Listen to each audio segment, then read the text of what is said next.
but I did want to quickly get your reaction to what's going down in the House. Obviously, Majority Leader Steny Hoyer is kind of leading these hearings against Marjorie Taylor Greene. Steny Hoyer said that she should be removed from her committee assignments. Some people think that doesn't go far enough, suggesting that she should be outright expelled from Congress. Lawmakers like Cori Bush from our state of Missouri have suggested that not only should Greene be expelled, but so should, Josh Hawley and other lawmakers like Ted Cruz, who played a role in the attempted insurrection we saw on January 6th. Just wanted to quickly get your opinion or reaction as to what you think the consequences lawmakers such as Greene should face.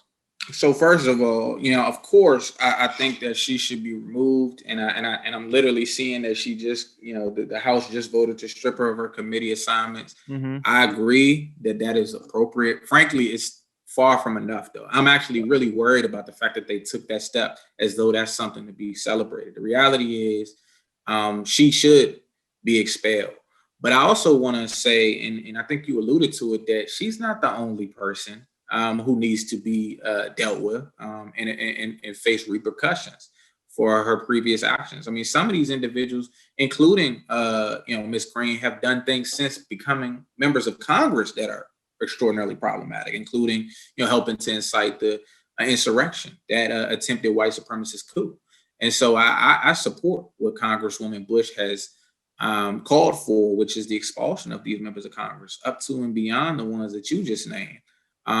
Look, we are not like, if we think that this is okay to just strip her of her committee assignments and she can still vote on the House floor and she can still serve in the House of Representatives, we're really lowering the bar big time.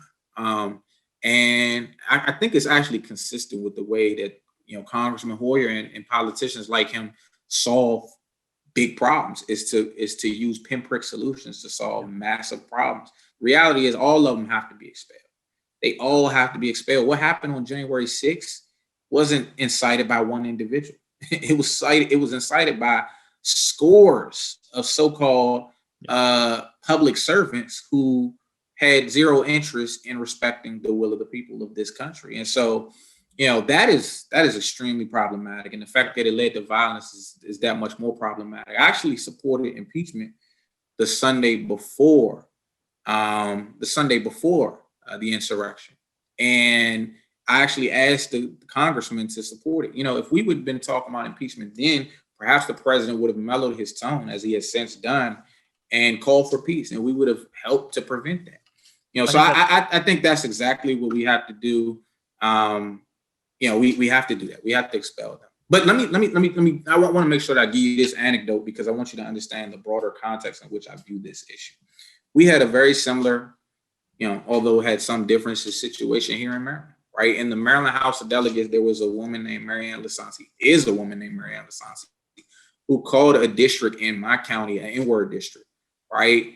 And instead of expelling her, the House of Delegates chose to just censure her, right? And they stripped her of her committee assignments, right? So I'm seeing this actually repeated on the national level. And now this lady has her committee assignments again. She's been promoted. She's on a powerful committee, a committee that has jurisdiction over a HBCU lawsuit, diversity in sports betting licenses, diversity in the marijuana industry, all of this stuff, and taxes and all kinds of issues, education, equality issues. And I'm not saying that that's what's going to happen with Ms. Greene, but the reality is that neither one of them should be able to continue to serve as a legislator in a body that has a duty to, people of color in particular, but really any Americans. I mean, Ms. Greene has offended everybody.